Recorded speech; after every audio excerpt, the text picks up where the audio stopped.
नमस्कार, मैं हूं रिंकेश कुमार और आप देख रहे हैं एसएम न्यूज। अभी जब पंचायती चुनाव की लहर तेज है तो उसी बीच जब मैं क्षेत्र भ्रमण कर रहा हूं, जब जमीनी हकीकत दिखाने की आपको कोशिश कर रहा हूं, तो उसी बीच एक क्षेत्र संख्या 22 से जिला परिषद के उम्मीदवार नजर आए, बैठे हुए थे। मेरी जिज्ञासा बढ़ी कि बात करनी चाहिए।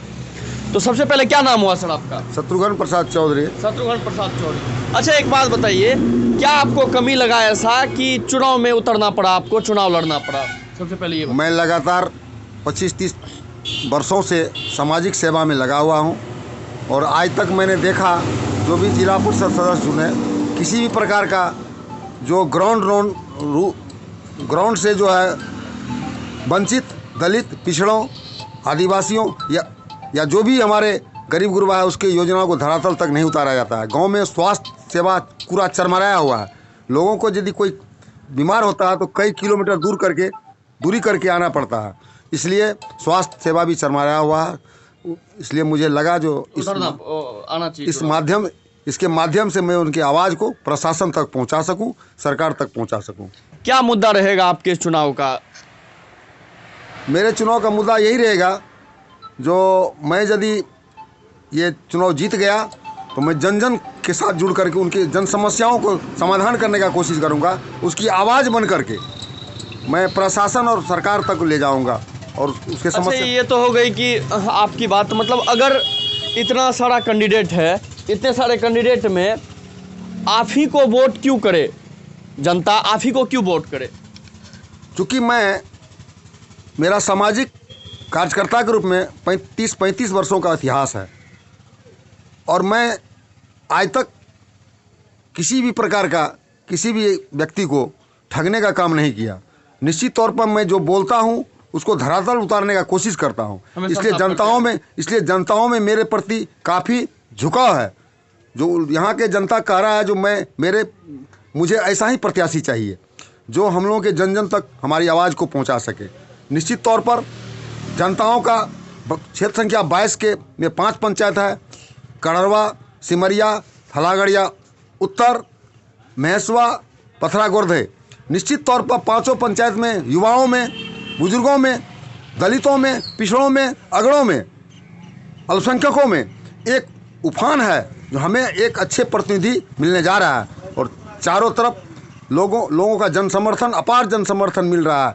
मैं इस जन समर्थन का कद्र करते हुए मुझे लगता है मेरी जीत सुनिश्चित है और मैं जीतने के बाद मैं बैठूंगा नहीं, क्षेत्र के विकास में जो भी करना पड़ेगा मैं करूंगा। अच्छा, आपने कहा जीतने के बाद, एक बात बताइए, अगर सपोज आप जीत के आते हैं तो सबसे पहला कदम किस और होगा आपका? क्या करेंगे, किस क्षेत्र में सबसे पहले विकास? प्राथमिकता के आधार पर जहाँ भी जो नीडी होगा, ये मैं पक्षपात किसी के साथ नहीं करूंगा। जहाँ जो काम रुका हुआ है उसको धरातल उतारने का कोशिश करूंगा। क्या कोई मुद्दा ऐसा लग रहा है आपको कि जो आप अभी क्षेत्र परिभ्रमण कर रहे हैं तो ऐसा कुछ लगा है कि नहीं, इस चीज़ में विकास होनी चाहिए या इस क्षेत्र में विकास होनी चाहिए, या कोई ऐसा मुद्दा दिखा आपको? खास करके मुझे जो मुद्दा लगा स्वास्थ्य सेवा। अच्छा। और कई ऐसे मुद्दे हैं जो लोगों को वहाँ तक सरजमीन तक नहीं पहुँच पाता है। बहुत खानापूर्ति होता है, कागजी काम होता है। जैसे अभी जल नल योजना है, बहुत जगह नल लगा हुआ है, पानी बह रहा है, उसको कोई केयर टेकर नहीं है। उस जल नल योजना पर करोड़ों रुपया खर्च की गई है लेकिन उसका कोई केयर टेकर नहीं है। उसको लग रहा है इसके लिए आप क्या करेंगे? इसके लिए मैं प्रशासन को से संपर्क करूंगा, जिसका केयर टेकर हो, इसको सही ढंग से इसका संचालित हो। योजना तो खराब नहीं है, योजना तो अच्छी है लेकिन उसको अमली जामा नहीं पहनाया जा रहा है। और स्वास्थ्य सेवा पांचों पंचायत में लगभग जो है मेरे जानकारी में हर पंचायत में स्वास्थ्य उपकेंद्र है, लेकिन स्वास्थ्य उपकेंद्र सब बंद पड़ा है। मैं कोशिश करूंगा सारे स्वास्थ्य उपकेंद्र चालू हो, उसमें डॉक्टर हो, नर्स हो, जिससे लोगों का स्वास्थ्य के लाभ मिल सके। क्योंकि कई किलोमीटर तय करके लोगों को त्रिवेणीगंज मंडलीय अस्पताल आना पड़ता है, इसलिए स्वास्थ्य पर मेरा ज़्यादा फोकस रहेगा।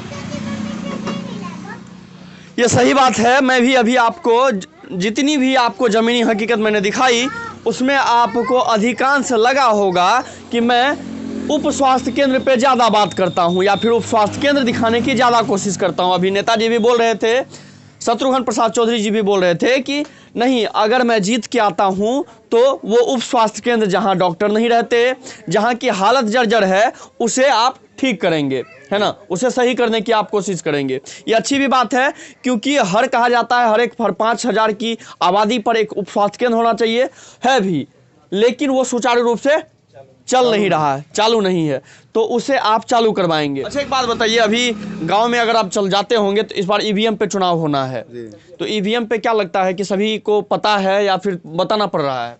विधानसभा का चुनाव कई चुनाव विधानसभा का ईवीएम से हो रहा है, कुछ लोगों को जानकारी है, लेकिन इसमें थोड़ी प्रॉब्लम यह है जो 4-6 पद का चुनाव हो रहा है, इसलिए थोड़ा प्रॉब्लम है। लेकिन गांव में जो कई उम्मीदवार हैं, क्या आपको बताना पड़ रहा है क्या? हाँ, बताना पड़ रहा है। हमारे कार्यकर्ता जो उसको घर घर जाकर बताने का काम करता है, जो कैसे वोट गिराना है। अच्छा। और कई तरह के उम्मीदवार हैं, 6 तरह के उम्मीदवार हैं, कोई न कोई सबको बता रहा है। मुखिया का उम्मीदवार, समिति का उम्मीदवार, लोग भी ट्रेनिंग दे रहा है, जो ईवीएम का एक डम्मी खरीद के सब बता भी रहा है। इसलिए हमको लगता नहीं है जो लोगों का वोट बहुत ज़्यादा खराब होगा। निश्चित तौर पर ईवीएम में प्रथम बार हो रहा है, और हमको लगता है ये ईवीएम जो है पंचायत चुनाव में सफल होगी, क्योंकि एक समय ऐसा था जो मैनुअली होता था तो बूथ कैप्चरिंग का ज़्यादा चांस होता था, इसमें बूथ कैप्चरिंग का कम संभावना है। हम आज आपके चैनल के माध्यम से मैं सरकार को भी कहना चाहता हूं, जो हमारे क्षेत्र में बहुत ऐसे उम्मीदवार हैं, बहुत ऐसे प्रत्याशी हैं जो गलत दुरुपयोग भी कर सकता है। मैं आपके चैनल के माध्यम से कहना चाहूँगा जो प्रशासन ज़्यादा से ज़्यादा जिला परिषद क्षेत्र संख्या 22 पर ध्यान दे और फिर चुनाव कराने का कष्ट करे, काम करे। अभी शत्रुघ्न जी से बात हो रही थी, उन्होंने बताया क्या क्या कमी है क्षेत्र में और किस किस उस कमी को कैसे पूरा करेंगे, और अगर जीत के आते हैं तो किस चीज़ पे सबसे पहले प्राथमिकता देंगे। मैं हूं रिंकेश, आप देख रहे थे SM न्यूज़। धन्यवाद।